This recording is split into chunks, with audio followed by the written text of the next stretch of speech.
Have you noticed a shift in the perception of sex work at all? Well, I think we can perhaps say that the visibility and the representation of sex work is perhaps, swelling. I feel like, there's ebbs and flows of sex work representation in TV and film. I think we always have to continuously ask ourselves, where do these representations come from? Are sex workers involved in these depictions? Are sex workers consulted? Are they the writers, directors, producers of these depictions? The fact of the matter is, sex workers are continuously deplatformed on social media sites where our ability to be ourselves online is, constantly at threat. And we're deplatformed, our accounts are deleted. There's still extraordinary real life impacts in being outed as a sex worker, being outed as an OnlyFans creator.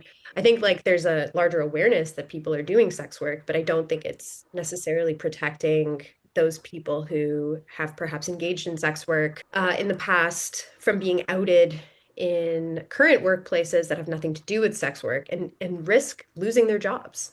How many stories have we heard of nurses and teachers and other women, primarily in other industries, being fired because their OnlyFans account was discovered, right? So there may be more visibility, but visibility doesn't necessarily equal safety. And what we need to see is, if we're going to be visible, let it be like sex workers who are in control of our depictions and our storytelling be at the forefront of that visibility and representation, because otherwise we're just rehashing the same old stigma and stereotypes that have kept us oppressed in the past. And we also have to remember that what oppresses us most of all is legislation and policy that criminalize our industry. And so if that visibility and representation doesn't come with legal change, it's empty. It doesn't actually do anything to improve our working conditions and therefore our health and safety.